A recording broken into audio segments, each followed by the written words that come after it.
Hello friends, welcome to with Mahi Moupiyali. আজকে চলে এসেছি তোমাদের সঙ্গে বিশেষ একটা বিষয় শেয়ার করব বলে। শ্রাবণ মাস, আর তোমাদের সঙ্গে শিবজির ব্যাপারে কিছু শেয়ার করব না এটা তো হতে পারে না। আজকের টপিক হচ্ছে জ্যোতির্লিঙ্গ।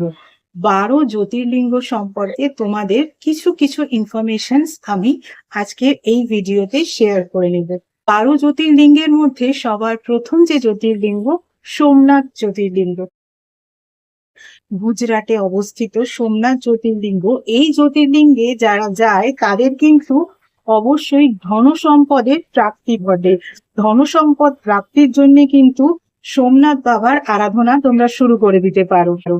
এরপরের জ্যোতির্লিঙ্গ মল্লিকার্জুন।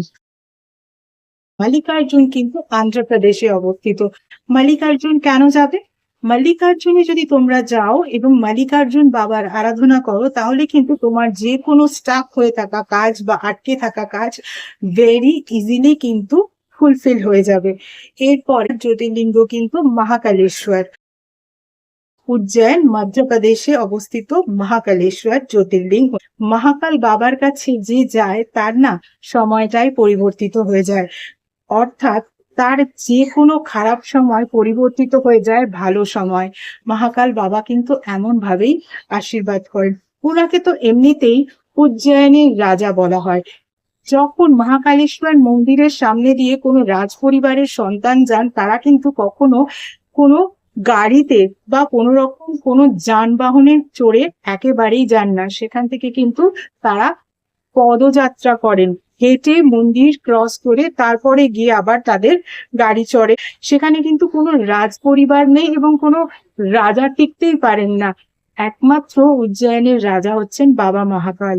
মহাকালের কাছে যদি যাও তাহলে কিন্তু তোমার জীবনের যাবতীয় নেগেটিভ সিচুয়েশন ইজিলি পজিটিভ সিচুয়েশনে কিন্তু পরিবর্তিত হয়ে যাবে। মহাকাল বাবার আশীর্বাদই এরকম। এর পরের জ্যোতির্লিঙ্গ ওমকারেশ্বর। মধ্যপ্রদেশে অবস্থিত ওমকারেশ্বর। এই স্থানের নাম শুনেই বুঝতে পারছো ওম কা ঈশ্বর, অর্থাৎ ওম চ্যান্টিং এর ফলে আমাদের মনে যে একটা শান্তির সৃষ্টি হয়, সেই রকম শান্তি কিন্তু ওমকারেশ্বরে যারা যারা দর্শন করে তাদের প্রত্যেকের মনে কিন্তু একটা অদ্ভুত শান্তি বা অদ্ভুত পিসফুল ব্যাপার বিরাজ করে, যার ফলে আমাদের বডি আর মাইন্ড ব্যালেন্স হয়। আমরা তো জানি ওম চ্যান্টিং এর মধ্যে দিয়ে আমাদের বডিকে আর মাইন্ডকে কতটা রিল্যাক্স করা যায়।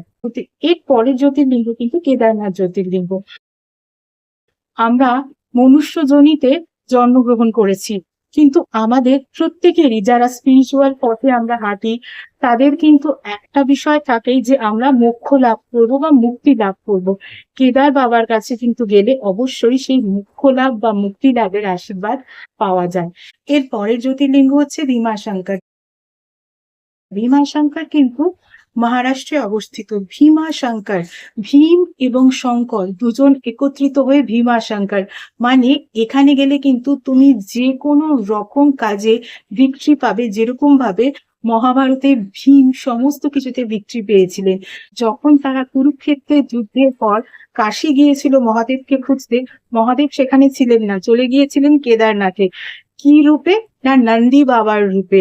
সেখানে কিন্তু ওই ষাঁড় গুলির মধ্যে থেকে কোন ষাঁড় শিব, সেটা কিন্তু একমাত্র ভীমই বুঝতে পেরেছিলেন এবং গিয়ে তাকে পিছন থেকে জড়িয়ে ধরেছিলেন।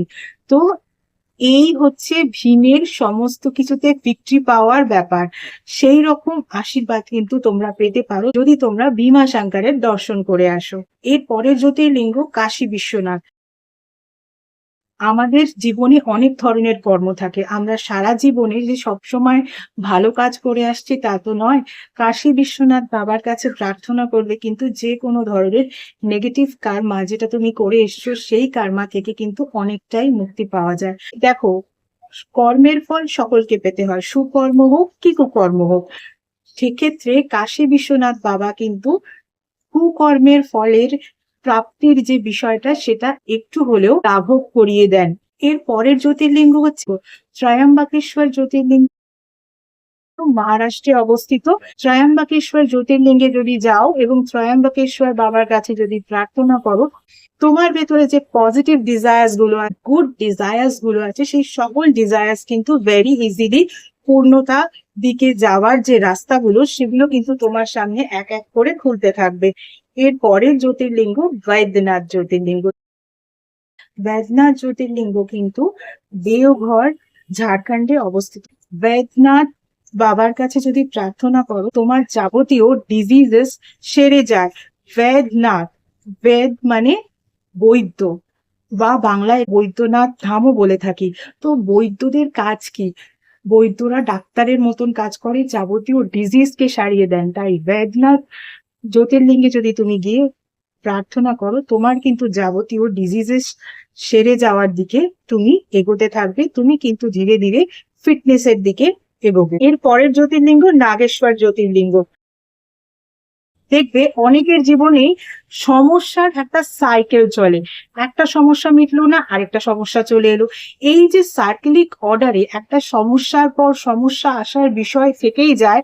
নাগেশ্বর জ্যোতির্লিঙ্গ দর্শনের ফলে কিন্তু নাগেশ্বর বাবার কাছে সেটা যদি তুমি প্রার্থনা করো, অবশ্যই কিন্তু ওই একটার পর একটা সমস্যা আসার থেকে একটার পর একটা সমস্যা তোমার থেকে কিন্তু দূরীভূত হতে থাকবে। এর পরের জ্যোতির্লিঙ্গ হচ্ছে তো রামেশ্বরম জ্যোতির্লিঙ্গ। রামেশ্বরম জ্যোতির্লিঙ্গ এমনিতেই ভারতের 4 ধামের এক ধাম, অর্থাৎ ভারতের চারদিকে যে 4 ধাম রয়েছে তার মধ্যে দক্ষিণ দিকের ধাম হচ্ছে রামেশ্বরম।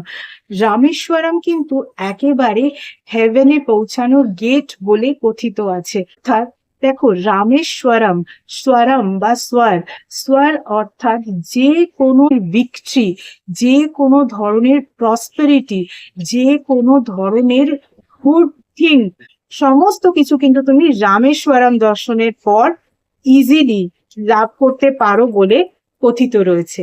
এর পরের জ্যোতির্লিঙ্গ কৃষ্ণেশ্বর। কৃষ্ণেশ্বর বাবাকে দর্শনের ফলে কিন্তু আমাদের জীবনে সমস্ত ভালো ভালো দিকে প্রসপেরিটি নেমে আসে, অর্থাৎ সমস্ত ভালো ভালো দিক প্রাচুর্যতায় ভরে যায়। তাহলে বুঝতে পারবে জ্যোতির্লিঙ্গের গুরুত্ব তোমাদের সঙ্গে শেয়ার করে নিলাম। এছাড়া যারা যারা আমার থেকে পার্সোনাল কনসালটেশন নিতে চাও, তাদের বলবো পার্সোনাল কনসালটেশন কিন্তু একেবারেই ফ্রি নয়। পার্সোনাল কনসালটেশন কিন্তু paid consultation. Regarding what? Regarding numerology, vastu, tarot reading, tarot healing, crystal healing, healing with reiki, healing with meditation, healing with symbolism, healing with law of attraction, astrology, palmistry এবং সনাতন ধর্মীয় পদ্ধতিতে spell casting এবং এমন কিছু remedies যেগুলো তোমাদের overall details check করার পরেই দেওয়া যায়, এভাবে জেনারেলি দেওয়া যায় না। ইত্যাদি বিষয়ে কনসালটেশন নিতে হলে কিন্তু স্ক্রিনে যে ইমেল আইডিটা দেখতে পাচ্ছ, সেই ইমেল আইডিতে মেল করো অ্যাপয়েন্টমেন্ট বুক করার জন্য। তোমাদের অ্যাপয়েন্টমেন্ট একবার বুক করা হয়ে গেলে তখন কিন্তু তোমাদের টাইম স্লট প্রোভাইড করে দেওয়া হবে এবং কল নাম্বারও প্রোভাইড করে দেওয়া হবে। যে টাইম স্লট ওয়াইজ সেই নাম্বারে কিন্তু তোমাদের কল করে নিতে হবে। গত 1 বছর ধরে তোমরা যেভাবে আমার ফেসবুক পেজটাকে লাইক, ফলো, শেয়ার করেছো, আমার পেজে তোমাদের বন্ধুদেরকে ইনভাইট করেছো, তাদের বন্ধুদেরকেও ইনভাইট করে নিতে বলেছো, ঠিক একই রকম ভাবে আমার ইউটিউব চ্যানেলটাকেও কিন্তু সাবস্ক্রাইব করতে হবে। পাশে থাকা বেল আইকনটাকে ক্লিক করতে হবে এবং তোমাদের বন্ধুদেরও বলতে হবে তারাও যেন আমার ইউটিউব চ্যানেলটাকে সাবস্ক্রাইব করে নেয়। আজকের মতো এটুকুই। আবার অন্য কোনো ভিডিওতে তোমাদের সঙ্গে নিশ্চয়ই দেখা হবে। Tata, thank you so much.